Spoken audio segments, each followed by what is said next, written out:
Hello everyone, welcome back to my channel. कैसे हो आप सभी? आई एम श्योर कि आप सभी लोग ठीक होंगे। तो चलिए हम लोग आज का वीडियो स्टार्ट करते हैं। इस वीडियो में हम लोग जो है पार्किंसंस डिसीज़ वाला जो क्वेश्चन है उसे डिटेल में डिस्कस करेंगे और मैं आपको बहुत ही सिंपल और इजी लैंग्वेज में समझाऊंगी। तो चलिए स्टार्ट करते हैं, ठीक है। तो पार्किंसंस डिसीज़ क्या है? पार्किंसंस डिसीज़ जो है एक न्यूरो डिजेनरेटिव डिसीज़ है, यानी कि यहाँ पर जो नर्व्स है, जो न्यूरॉन्स है, उनकी डेथ हो रही है, जिसके कारण बॉडी में जो है सिम्टम्स दिखाई दे रहे हैं, ठीक है। मतलब मेन रीज़न यही होता है। जैसे कि हमारा जो ब्रेन का स्ट्रक्चर होता है, ब्रेन के स्ट्रक्चर में एक स्ट्रक्चर होता है बेसल गैंग्लिया, जो आपने सुना होगा, ठीक है। बेसल गैंग्लिया में जो है एक स्ट्रक्चर होता है सबस्टेनिया नाइग्रा सेल्स करके, ठीक है। तो उनसे क्या होता है, डोपामाइन का प्रोडक्शन होता है, ठीक है। अब डोपामाइन क्या है? डोपामाइन को हम प्लेजर हार्मोन भी कहते हैं या फिर हैप्पी हार्मोन भी कहते हैं, क्योंकि इसकी वजह से हमारी बॉडी में जो है हैप्पीनेस आती है, ठीक है। और साथ ही साथ ये हमारे मसल मूवमेंट के लिए भी रिस्पॉन्सिबल होता है। हमारे जो सॉफ्ट मूवमेंट होते हैं, जैसे कि हाथ का हिलना, पैर का चलना, हिलना, इधर उधर ये करना, ये सारी चीज़ों पे मूवमेंट पे किसका रेगुलेशन होता है? डोपामाइन का, ठीक है। तो बेसल गैंग्लिया के अंदर जो सेल्स होती है सबस्टेनिया नाइग्रा जो है डोपामाइन का प्रोडक्शन करती है, लेकिन कुछ रीज़न के कारण, या तो एज बढ़ने के कारण भी हो सकता है या फिर कुछ अदर फैक्टर्स भी हो सकते हैं, जैसे जेनेटिक हो गया या फिर पेस्टिसाइड्स का ज़्यादा यूज़ करना हो गया। तो इन सारी चीज़ों की वजह से जो सेल्स होती है बेसल गैंग्लिया के अंदर सबस्टेनिया नाइग्रा, वो जो सेल्स होती है वो डेथ होने लग जाती है, ठीक है। अब वो सबस्टेनिया नाइग्रा ही डेथ होने लग जाएगी तो डोपामाइन क्या होगा?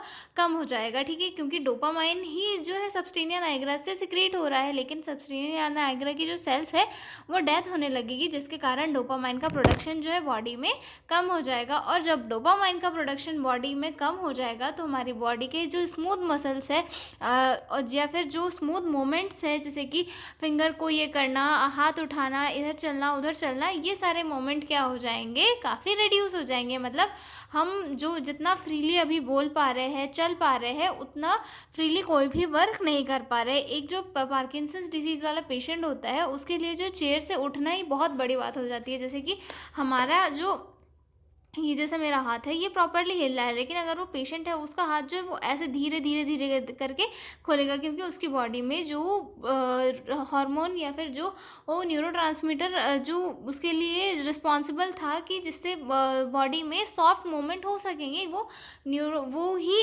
अवेलेबल नहीं है। तो इससे क्या होगा कि पेशेंट का जो मूवमेंट है बॉडी का, वो कम हो जाएगा और कुछ कंडीशन के बाद में बॉडी जो है स्टिफ पड़ने लग जाएगी, मसल्स में स्टिफनेस आने लग जाएगी, साथ ही ट्रिमर्स एंड रिजिडिटी हम जिसे कहते हैं वो हमें देखने के लिए मिलेंगे, ठीक है।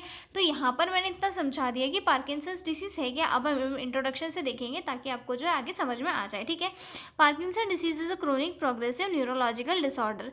पार्किंसन डिसीज़ क्या है? एक क्रोनिक प्रोग्रेसिव और न्यूरोलॉजिकल डिसऑर्डर है। क्रोनिक यानी कि लंबे टाइम तक चलने वाला, प्रोग्रेसिव यानी कि बहुत धीरे धीरे कॉज होने वाला। मतलब इसके सिम्टम्स जो है एकदम से सामने नहीं आते, धीरे धीरे करके सामने आते हैं, ठीक है। और ये एक क्या है? न्यूरोलॉजिकल डिसऑर्डर है। आपने अगर अल्जाइमर डिसीज़ का नाम सुना होगा, तो अल्जाइमर डिसीज़ भी एक क्या है? न्यूरो डिजेनरेटिव डिसीज़ होती है, जिसमें कि न्यूरॉन्स की डेथ होने लग जाती है, वहाँ पे प्लैक का फॉर्मेशन हो जाता है और पर्सन की जो नर्व्स है वो डैमेज हो जाती है, जिसके कारण जो पर्सन है उसकी मेमोरी लॉस होने लग जाती है। और अल्जाइमर को क्या कहते हैं? ओल्ड एज डिसीज़ भी कहा जाता है, ठीक है। तो उसी तरीके से जो है पार्किंसन डिसीज़ भी एक ओल्ड एज डिसीज़ के अंदर इंक्लूड की जाती है, क्योंकि यहाँ पर भी क्या हो रहा है, जो नर्व्स है, जो नर्व टिश्यूज़ है, उनकी डेथ हो जा रही है, जिसके कारण प्रॉपर अमाउंट में जो डोपामाइन है वो नहीं मिल पा रहा है और मसल्स क्या हो जा रही है? स्टिफ हो जा रही है, रिजिड हो जा रही है, ठीक है। It mainly affect movement, motor system and occur due to decreased dopamine level in the brain, ठीक है। और ये किसको अफेक्ट करती है? मोटर सिस्टम को, यानी कि हमारे जो वॉलेंट्री मोमेंट्स होते हैं उन्हें अफेक्ट करती है। हाथ चलना, बोलना, ये सारे जो मोमेंट होते हैं ये वॉलेंट्री मोमेंट्स होते हैं, क्योंकि हम अब खुद से कर सकते हैं। तो पार्किंसंस डिसीज़ के कारण जो वॉलेंट्री मोमेंट्स होते हैं वो डिस्टर्ब हो जाते हैं, ठीक है। और ये सब क्यों होता है? क्योंकि बॉडी में जो डोपामाइन का लेवल है वो कम हो गया होता है, ठीक है। Mostly seen in older adult about 60 years. और जो ये कंडीशन है ये मोस्टली ओल्डर एडल्ट्स में देखने के लिए मिलती है, मतलब जिनकी एज 60 ईयर्स से ज़्यादा हो गई हो, उन एडल्ट्स के अंदर ये कंडीशन हमें देखने के लिए मिलती है, ठीक है। अब हम देखेंगे definition of Parkinson disease. Parkinson disease is a degenerative disorder of the central nervous system characterized by decreased dopamine in the basal ganglia, leading to motor symptoms like tremors, rigidity, bradykinesia and postural instability. ठीक है, Parkinson disease क्या है? Parkinson's disease जो है एक neuro degenerative disorder है जो किस कहाँ पे हो रहा है? सेंट्रल नर्वस सिस्टम में। ठीक है, और कौन कौन से कैरेक्टर्स के थ्रू ये सामने दिख रहा है? Tremors, rigidity and bradykinesia. ठीक है, ब्रेडिकाइनेसिया यानी कि मोमेंट स्मूथली नहीं हो पाना, जैसे कि हम हाथ हिला रहे हैं तो ये हाथ जो है बहुत लेजी तरीके से, मतलब बहुत धीरे धीरे जो है अपने मूवमेंट करेगा। ठीक है, तो पार्किंसन डिसीज़ में एक्चुअल में होता क्या है? पार्किंसन डिसीज़ में जो हमारी बेसल गैंग्लियास होती है, मतलब हमारी जो ब्रेन की सेल्स होती है बेसल गैंग्लियास, उसमें एक स्ट्रक्चर प्रेजेंट होता है जिसमें एक टाइप का जिसे जो है सबस्टेनिया नाइग्रा कहा जाता है, जहाँ से डोपामाइन का सिक्रेशन होता है। सब पार्किंसंस डिसीज़ में डोपामाइन का सिक्रेशन जो है कम हो जाता है, डिक्रीज़ हो जाता है, क्योंकि जो सेल्स है सबस्टेनिया नाइग्रा वो डेड हो जाती है। डोपामाइन के सिक्रेशन कम होने की वजह से जो मूवमेंट है वो प्रॉपर तरीके से नहीं हो पाते, क्योंकि डोपामाइन क्या करता है? हमारे जो वॉलंटरी मूवमेंट्स है जिन्हें हम हमारे एक खुद के हिसाब से जो है रेगुलेट कर सकते हैं, वो मोमेंट हम प्रॉपर तरीके से नहीं कर पाते। डोपामाइन उन मोमेंट्स को जो है प्रॉपर तरीके से स्मूथली करने में हमारी हेल्प करता है, और डोपामाइन के कम होने की वजह से हम हमारे मूवमेंट जो है प्रॉपर तरीके से नहीं कर पाते। इसी वजह से बॉडी में जो है ट्रिमर्स, रिजिडिटी, स्टिफनेस जैसी कंडीशन जो है देखने के लिए मिलती है। ठीक है, तो समझ में आ गई पार्किंसंस डिसीज़ की डेफिनेशन। एक और डेफिनेशन है वो भी देख लेते हैं। Parkinson's disease is a slowly progressive neurological movement disorder that eventually leads to disability. It is characterized by tremors, rigidity, bradykinesia, postural changes. ठीक है, पार्किंसन डिसीज़ क्या है? एक slowly progressive neurological moment disorder है, मतलब ये धीरे धीरे होता है और इसकी वजह से क्या होता है? मोमेंट्स जो होते हैं हमारे बॉडी के वो डिस्टर्ब हो जाते हैं, और जिसके कारण जो है रिजिडिटी, ब्रेडिकाइनेशिया जैसे सिम्टम्स जो है हमें दिखाई देते हैं। ठीक है, तो डेफिनेशन क्लियर हो गई। अब हम देखेंगे इसके कॉजेज़ की हमें क्या क्या कॉजेज़ देखने के लिए मिलते हैं एक पार्किंसंस डिसीज़ वाले पेशेंट के अंदर। ठीक है, तो इसमें सबसे पहला आता है प्राइमरी, या फिर हम इसे जो है इडियोपैथिक कॉज भी कह सकते हैं। ठीक है, मतलब सबसे कॉमन टाइप है, इसमें एग्जैक्ट कॉज का पता नहीं चलता है, मतलब कि किस रीज़न की वजह से जो डिसीज़ है वो कॉज हो रही है।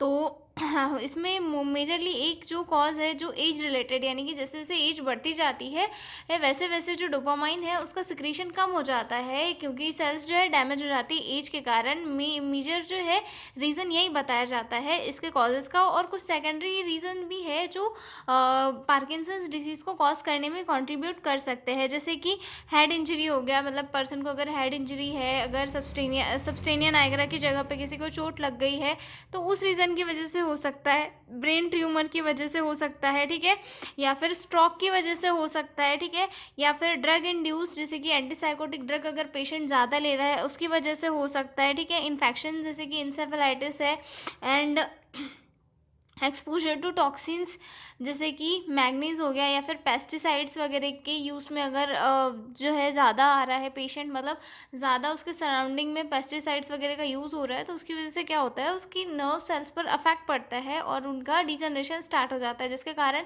पार्किंसन डिसीज़ ले लो या फिर अल्जाइमर्स ले लो, ऐसी कंडीशन जो है हमें देखने के लिए मिलती है। ठीक है, तो इसके कॉजेज क्लियर हो गए कि पार्किंसन डिसीज़ जो है किस रीज़न की वजह से कॉज होती है।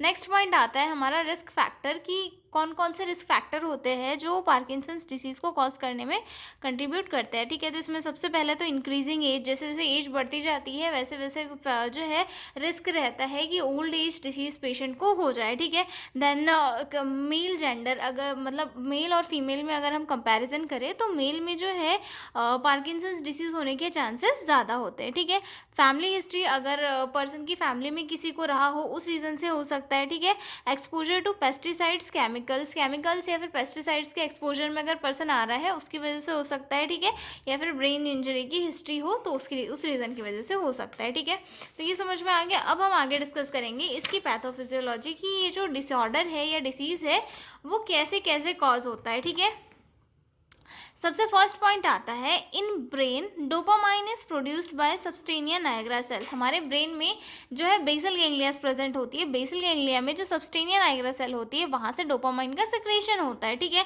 लेकिन दीज सेल्स स्टार्ट डीजनरेटिंग, और कुछ रीज़न की वजह से, जैसे एज हो गई या फिर पेस्टिसाइड्स के अगर एक्सपोजर में पर्सन ज़्यादा आ रहा है, तो उस रीज़न की वजह से क्या होगा कि जो सबस्टेनिया नाइग्रा सेल्स है उनका डेथ होना स्टार्ट हो जाएगा, ठीक है। जिसकी वजह से क्या होगा, डोपामाइन का लेवल जो है बॉडी में कम हो जाएगा, क्योंकि सबस्टेनिया नाइग्रा क्या कर रही थी, जो डोपामाइन है उसका फॉर्मेशन कर रही थी, लेकिन बॉडी में जो सबस्टेनिया नाइग्रा है उसकी क्वांटिटी कम हो जाएगी, मतलब वो उनकी डेथ होने लग जाएगी, तो डोपामाइन का सिक्रेशन भी कम हो जाएगा, ठीक है।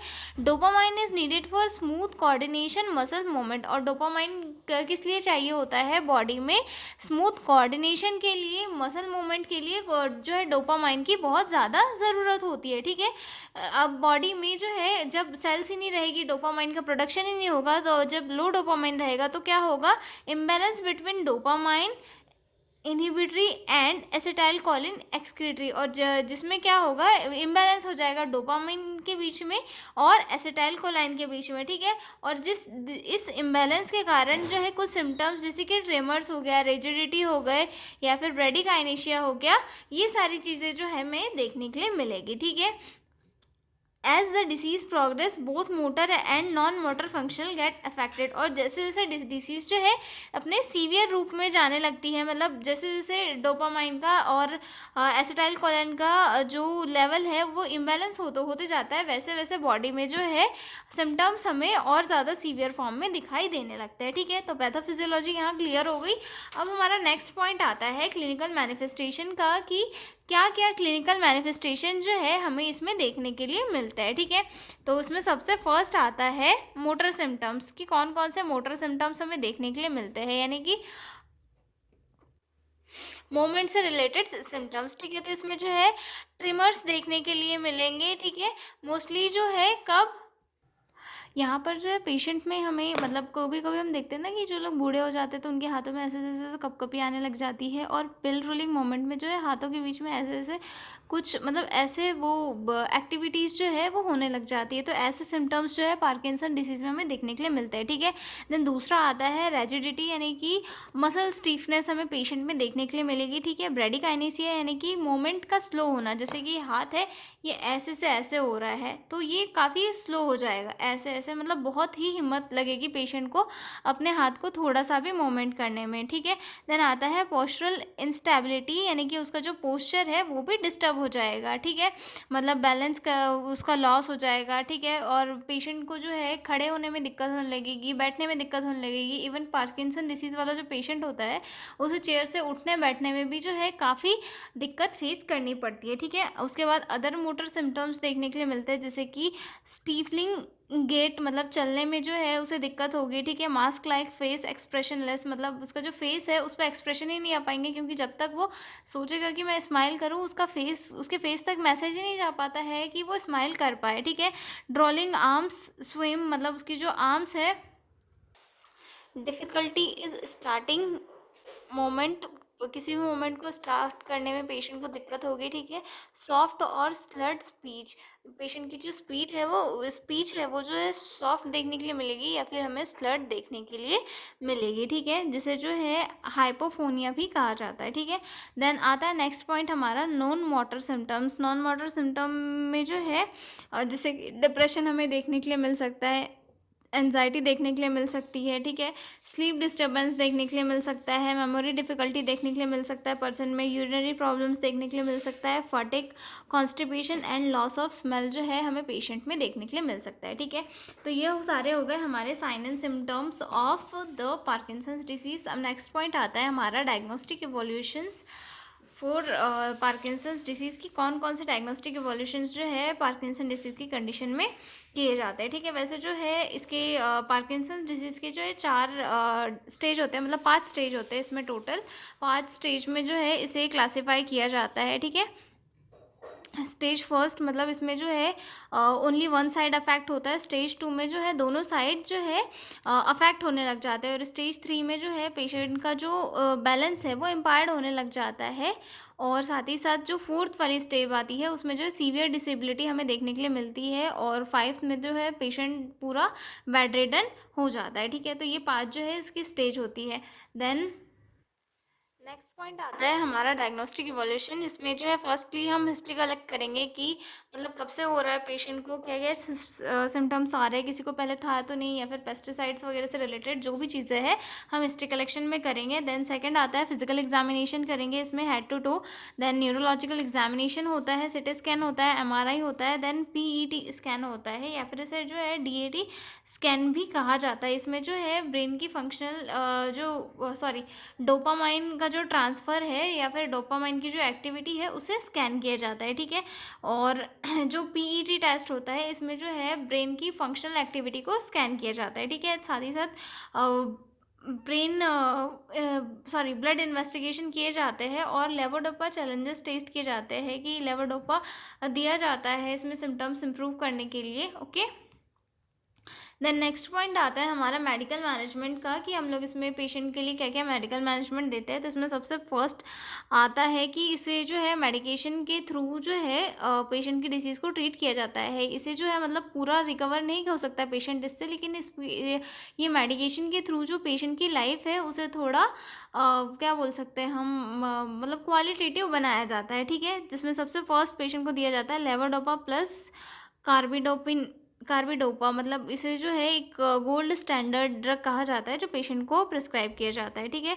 Converts to dopamine in brain most effective drug, और इसे जो है ट्रिमर्स, रिजिडिटी और ब्रेडिकाइनेशिया को जो है रिड्यूस करने के लिए दिया जाता है। और साथ ही साथ लेवोडोपा को किस लिए दिया जाता है, ब्लड स्ट्रीम में ब्रेकडाउन होने से मतलब जो लेवोडोपा है ये डोपामाइन में कन्वर्ट होता है ताकि बॉडी को डोपामाइन की जो नीड है वो पूरी हो सके।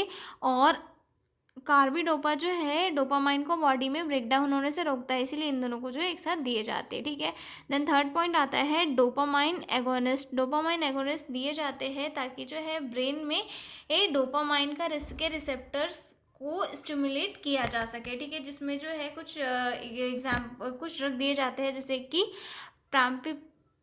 पैक्सोल एंड रोपिनेरोल, ओके। देन थर्ड आता है हमारा MOA यानी कि MOA इनहिबिटर्स, जिसमें जो है कौन से ड्रग दिए जाते हैं, रेसाग्लिन दिया जाता है, देन आता है सैलिगिलिन दिया जाता है। अभी क्यों दिए जाते हैं, डोपामाइन के ब्रेकडाउन को स्लो करते हैं इसीलिए दिए जाते हैं, ठीक है। उसके बाद जो नेक्स्ट ड्रग आते हैं COMT इनहिबिटर्स, इन्हें जो है लेवोडोपा के इफ़ेक्ट को लंबा करने के लिए दिए जाते हैं। मतलब ओवरऑल जो ड्रग है वो लेवोडोपा दिया जाता है ताकि पेशेंट की बॉडी में जो डोपामाइन का लेवल है वो बैलेंस होता रहे, ओके।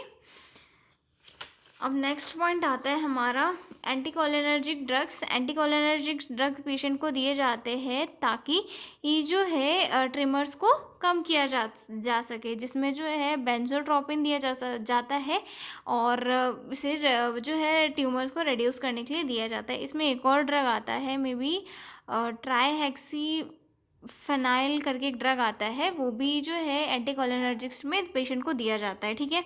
उसके बाद जो नेक्स्ट पॉइंट आता है हमारा एमेंटाडीन जो पेशेंट को दिया जाता है माइल्ड सिम्टम्स में, ये काफ़ी हेल्पफुल होता है।